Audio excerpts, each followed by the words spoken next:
Halo semuanya, jika Ananda sudah sampai menonton video ini, berarti Ananda sudah menyelesaikan pretest.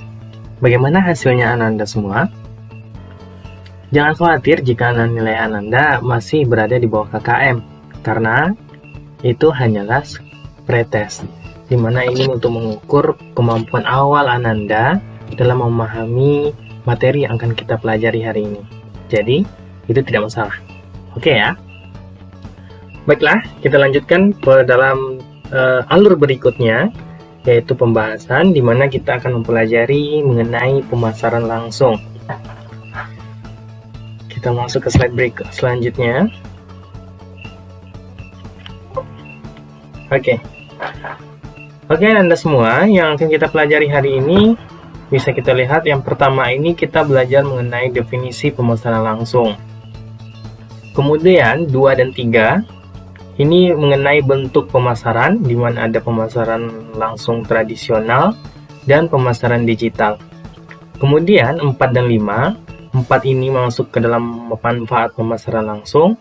Kemudian yang kelima, masalah publik dan etika pemasaran langsung.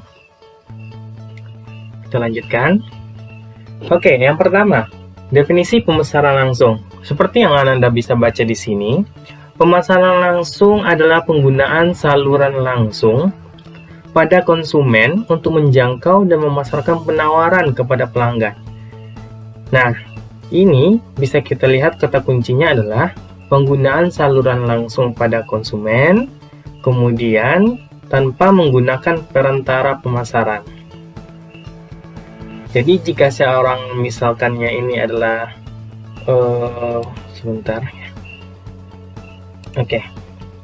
misalkan si A ini mau memasarkan produk kepada si C, dia langsung memasarkan produknya ke C tanpa harus melalui si B. B ini bisa kita bilang contohnya adalah retail. Jadi dia taruh produknya ke B, kemudian B nanti jual ke si C. Nah, dia tidak perlu ini melewati yang ini. Pemasaran langsung ini langsung dari A ke C. Jadi tanpa melalui perantara. Itulah yang dimaksud dengan pemasaran langsung. Pemasaran langsung ini mencakup teknik yang digunakan untuk memperoleh pembelian dari rumah konsumen. Jadi menurut Silam et al 2018, pemasaran langsung ini memperoleh merupakan teknik yang digunakan untuk memperoleh pembelian dari rumah konsumen atau kantor dan lokasi nyaman lainnya. Jadi di mana ada konsumen, maka kita menggunakan berbagai teknik untuk memperoleh pembelian. Kita lanjutkan. Selanjutnya, yang kedua, bentuk pemasaran tradisional. Ananda semua, untuk pemasaran tradisional itu ada 4 macamnya. Yang pertama surat langsung, kemudian katalog, telemarketing, dan televisi tanggapan langsung. Kita masuk ke yang pertama, surat langsung.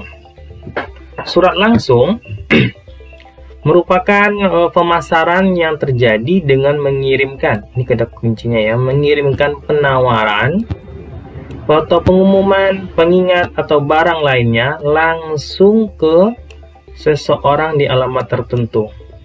Jadi kita mengirimkan penawaran langsung ke alamatnya melalui surat. Nah, ini menurut beberapa ahli menyatakan surat langsung itu membuatnya nyata atau menciptakan hubungan emosional dengan pelanggan yang tidak bisa dilakukan oleh digital.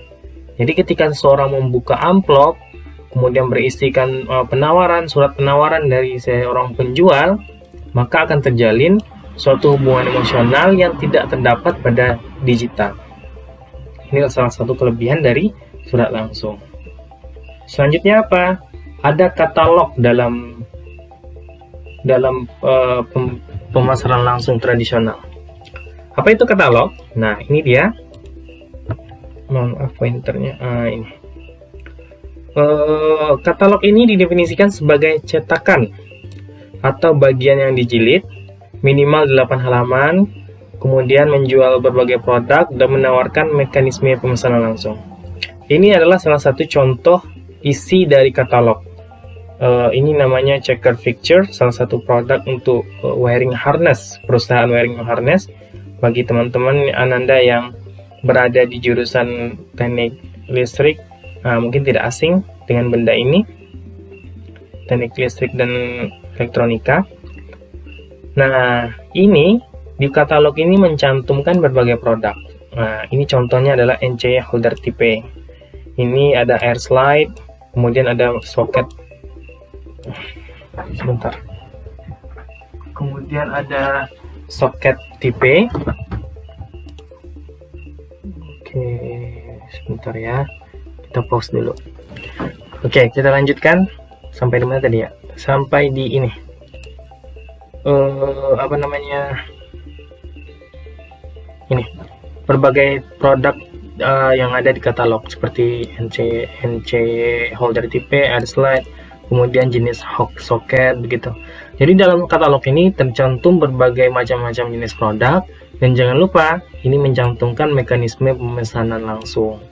Bisa dihubungi melalui nomor yang ada tertera di bawah, kemudian atau mengirimi email yang ada di dalam katalog tersebut. Kita selanjutnya yang ketiga, kalau yang untuk tradisional tadi ya, tradisional, ada yang namanya disebut dengan telemarketing. Apa itu telemarketing? Telemarketing ini melibatkan penggunaan telepon untuk menjual langsung ke konsumen dan pelanggan bisnis.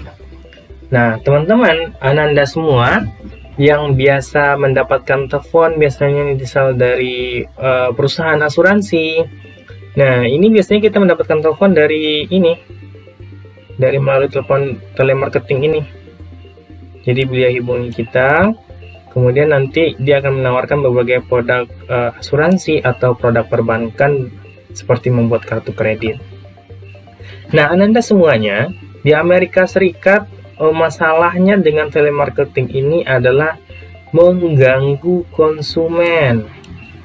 Kenapa? Karena misalnya kita lagi bekerja, tiba-tiba mendapatkan telepon dari telemarketer begitu kan, itu tentu mengganggu produktivitas kerja kita. Maka dalam upaya pemerintah USA atau Amerika Serikat ini menyediakan layanan www.donotcall.government. Nah, di sini seorang pelanggan bisa mendaftarkan nomornya di Do Not Call, sehingga tidak akan ada panggilan dari telemarketing untuk menawarkan produk mereka. Jadi nomor yang sudah terdaftar di sini tidak akan mendapat panggilan dari telemarketing ini ya. Tidak dapat telemarketing dari sini. Nah, kemudian apa upaya dari pemasar nih? Ini dia kan mau jualan produk kan? Dia mau jualin produknya ke konsumen. Tapi kalau seandainya nomornya sudah terdaftar di Do Not Call, terus upayanya gimana? Maka ada option call in begitu. Konsumen ini melalui upaya call in. Jadi ketika mendaftarkan nomornya di Do Not Call ini, maka nomor tadi bisa membuat option call in. Kalau sudah mendapatkan persetujuan dari pelanggan untuk option call in ini, maka si telemarketing ini tinggal menelpon nomor-nomor yang sudah mencantumkan option call in-nya. Seperti itu.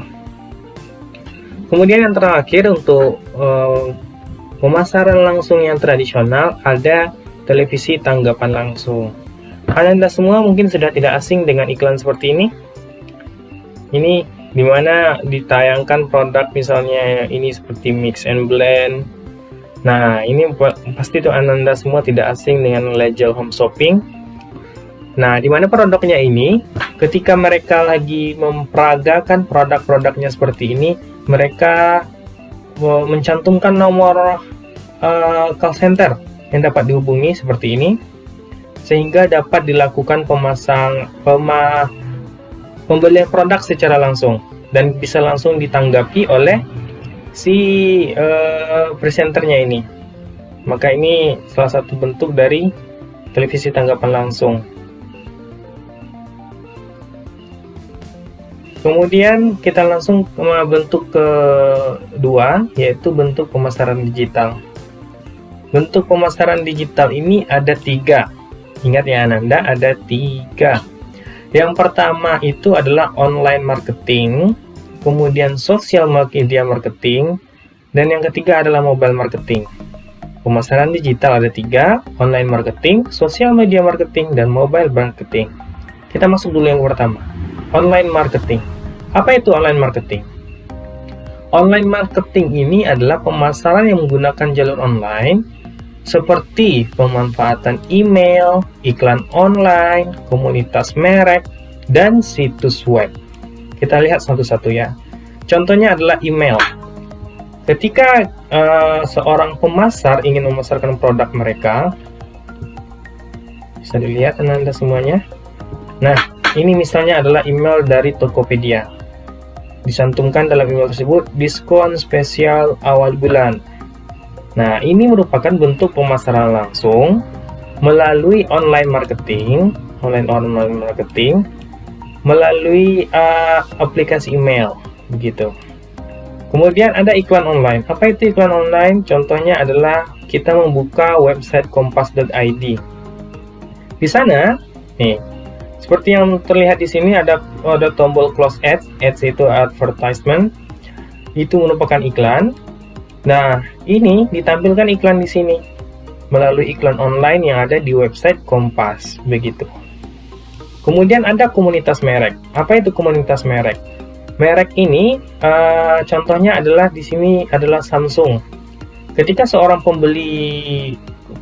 seorang konsumen menggunakan produk Samsung, Samsung menyediakan sebuah komunitas untuk penggunanya. Tujuannya apa? Tujuannya bisa mendapatkan berbagai update dari produk-produk yang ada pada Samsung, sekaligus menjalin interaksi apakah ada kendala dengan produk mereka. Nah, melalui komunitas merek ini, mereka juga dapat menjalin hubungan baik dengan konsumen mereka. Mereka dapat mengukur bagaimana respon dari konsumen mereka, sehingga produk mereka untuk dipasarkan lebih mudah. Mereka tinggal posting di komunitas mereka, dan sehingga konsumen-konsumen ini mengetahui update dari produk terbaru dari komunitas merek tersebut. Contohnya ini Samsung. Kemudian yang terakhir ada situs web. Apa contohnya situs web ini? Di sini Bapak cantumkan Antam. Antam untuk logam mulia. Biasanya kan kita, kalau yang secara langsung kita ingin membeli, biasanya kita pergi ke butik untuk membeli logam mulia. Tapi dengan perkembangan teknologi melalui online marketing, kita bisa mendapatkan produk logam mulia ini melalui situs web. Nah, ini contohnya. Jadi kita bisa memesan produknya di sini, kita bisa melihat berbagai macam produk terbaru, dan kemudian proses pembeliannya juga bisa nih, e-procurement begitu. Bisa dilakukan melalui situs web. Jadi untuk online marketing terdapat ada 4 jalur. Yang pertama itu email, iklan online, komunitas merek, dan situs web. Kemudian yang kedua, social media marketing. Nah, Ananda semua, hampir semua orang pasti punya Facebook. Walaupun generasi muda sekarang menyatakan, saya tidak bermain Facebook, Facebook kan buat orang tua. But, faktanya mereka tetap memiliki akun Facebook, walaupun mereka tidak menggunakan. Kemudian hampir juga semua di antara kita menonton video trending hari ini di YouTube. Kemudian kita juga menggunakan Instagram, berbagi foto dengan Instagram. Kemudian ada Snapchat, ada yang terbaru sekarang ini adalah yang lebih viral begitu, seperti TikTok begitu. Nah, Ananda semua, yang perlu kita ketahui adalah dimanapun konsumen berkumpul, maka seorang pemasar pasti akan mengikuti. Nah, berapa banyak jumlah pengguna Facebook, pengguna Instagram, Twitter, WhatsApp, dan media sosial lainnya ini? Itu sangat banyak sekali. Dan bahkan jumlahnya selalu meningkat setiap tahun. Maka ini merupakan suatu peluang pasar yang sangat besar. Lalu, bagaimana pemanfaatannya? sosial media marketing ini, maka hadirlah berbagai platform marketplace.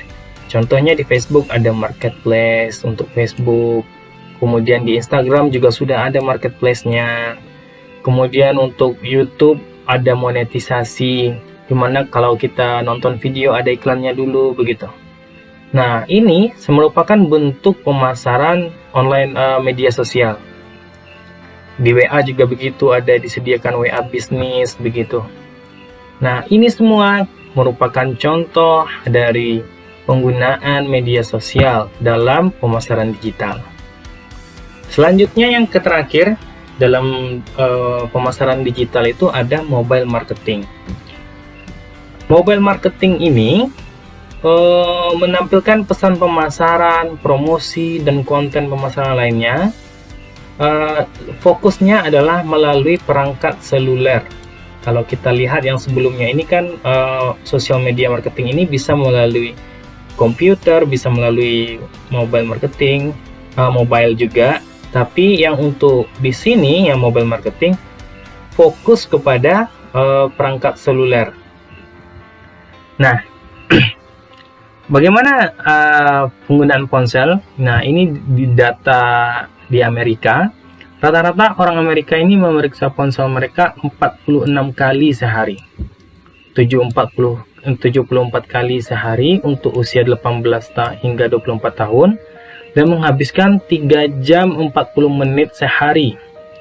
3 jam 40 menit dalam sehari itu luar biasa ya di Amerika. Nah, bagaimana dengan kita negara tersantai di dunia? Nah, mungkin lebih.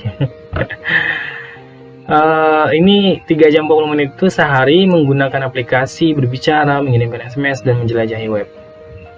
Bagaimana aplikasi penggunaan mobile marketing ini dalam pemasaran digital? Kita bisa lihat di sini dengan hadirnya berbagai platform marketplace. Contohnya adalah Lazada, Bukalapak, kemudian ada Shopee, Tokopedia, ada Zalora, JD.id begitu. Dan masih banyak lagi yang terus bermunculan startup untuk marketplace ini. Nah, dengan pemanfaatan marketplace ini, seseorang dapat memasang produknya melalui mobile marketing tadi. Jadi kalau kamu misalnya Ananda mau beli suatu barang gitu, gak perlu lagi pergi ke tempatnya langsung, tinggal buka HP, kemudian buka aplikasi, pesan produknya, COD, selesai begitu kan. Nah, ini salah satu bentuk online marketing, maksud Bapak ini mobile marketing melalui pemasaran digital. Next, yang keempat kita masuk ke dalam manfaat direct marketing. Terdapat setidaknya 6 ini kita bisa bagi menjadi dua fokus, yaitu yang pertama itu pemasar, yang kedua itu konsumen. Bagi pemasar apa aja fungsinya? Pemasar ini bisa mendapatkan peluang penjualan secara langsung. Kemudian pemasar juga bisa membangun hubungan. Kemudian pemasar bisa mendapatkan banyak prospek dalam waktu yang singkat. Kemudian pemasar juga dapat menghindari analisa dari kompetitor karena keprivasiannya yang lebih tinggi. Selanjutnya, pemasar dapat mengukur secara langsung respon dari konsumennya, seperti yang Bapak contohkan tadi, Samsung. Dia dapat langsung merespon bagaimana dapat mengukur langsung respon dari konsumen mereka terhadap penggunaan produk Samsung. Kemudian yang terakhir untuk konsumennya, ini konsumen dapat memperoleh produk yang dibutuhkan dengan lebih efisien dan lebih cepat, gitu. Nah, kemudian kita masuk ke yang sesi terakhir, yaitu masalah publik dalam direct marketing. Dalam pemasaran langsung, pemasar dan pelanggan biasanya menikmati hubungan yang saling menguntungkan, ya kan? Harus saling menguntungkan. Namun, terkadang sisi yang lebih gelap muncul. Apa tuh sisi yang lebih gelap? Jadi seperti di mana ada cahaya, di sana pasti ada bayangan begitu. Di mana ada hal baik, biasanya ada hal-hal buruk yang juga mengikuti. Nah, apa saja contohnya? Nah, ini terdapat 4 fokus masalah yang sering muncul dalam pemasaran langsung. Yang pertama adalah iritasi. Apa itu iritasi? Iritasi merupakan kejenuhan dari seorang pelanggan karena merasa terganggu. Contohnya melalui telepon marketing tadi. Siapa sih yang nggak merasa terganggu mendapat telepon terus-menerus dari layanan asuransi atau perbankan lainnya begitu? Apalagi di saat kita banyak pekerjaan, ternyata dapat panggilan begitu. Tentu kita merasa iritasi dan merasa terganggu dengan panggilan tersebut. Kemudian ketidakadilan. Ketidakadilan terhadap siapa? Terhadap lansia. Loh, kok gitu? Iya, karena ketika misalnya pemasar langsung ini memberikan iklan produk mereka misalnya kepada pengguna handphone atau mobile, biasanya orang-orang tua ini tidak memiliki pilihan begitu. Tidak memiliki pilihan bahwasanya mereka dapat menemukan produk yang lebih baik, sehingga mereka memiliki kontrol diri yang lebih rendah.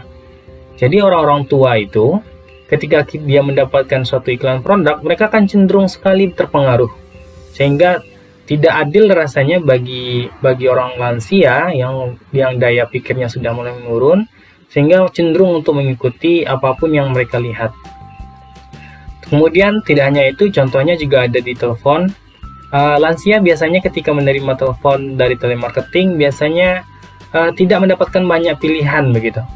Pilihan di sini maksudnya karena merasa tertekan oleh seorang telemarketing sehingga mengikuti kemauan seorang telemarketing tersebut. Nah, hal ini dianggap tidak adil bagi lansia. Kemudian ada muslihat dan penipuan. Apa itu muslihat dan penipuan? Muslihat dan penipuan ini contohnya adalah penjualan produk palsu.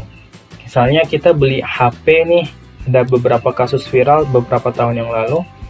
Ada konsumen yang mau membeli HP, tapi ternyata yang mereka terima bukan HP. Apa isinya? Sabun batangan begitu. Sabun batangan isinya. Nah, di sini rawan sekali dengan munculnya berbagai macam muslihat dan penipuan. Selanjutnya ada pelanggaran privasi. Apa itu pelanggaran privasi? Data-data kita yang terkumpul melalui media sosial, begitu kan ya. Dalam pemasaran digital itu data kita sangat banyak, mulai dari nama, tanggal lahir, kecenderungan kita dalam menikmati konten yang ada di media sosial. Hal itu dapat disalahgunakan oleh berbagai macam oknum begitu. Misalkan tanggal lahir begitu, alamat rumah. Nah, jika seseorang mengetahui alamat rumah kita, mengetahui tanggal lahir kita, bisa saja kita menjadi target dari kejahatan tertentu. Anggaplah misalnya penculikan begitu. Bagi kita yang punya anak, tentu ini mengkhawatirkan begitu. Sehingga pelanggaran privasi ini rawan terjadi dalam pemasaran langsung. Maka hendaknya sebagai konsumen kita harus berhati-hati dalam menjaga privasi. Baiklah, untuk sesi penutup ini ada pesan dari Philip Kotler, di mana ia menyatakan the best advertising is done by satisfied customer. Dia artinya adalah iklan yang terbaik adalah dinilai berdasarkan satisfied, kepuasan dari pelanggan. Semakin tinggi kepuasan pelanggan, maka itu iklannya sangat bagus begitu. Oke, ini referensi bagi Anda semua. Bisa dicari bukunya dan dibeli. Juga Bapak akan bagikan nanti. Kemudian di sini nanti juga akan Bapak upload buku-bukunya. Sekiranya itu, terima kasih atas perhatian Anda semua. Selanjutnya akan ada beberapa kuis, silakan Anda ikuti. Setelah Anda mengerjakan kuis, silakan dibaca kembali materi serta PowerPoint yang Bapak akan upload juga. Selanjutnya, setelah membaca kembali, Anda dapat mengerjakan post test. Kita akan melihat bagaimana perkembangan Anda sebelum dan sesudah belajar. Oke, cukup. Terima kasih atas perhatian Anda semua. Wabillahi taufiq wal hidayah. Assalamualaikum warahmatullahi wabarakatuh.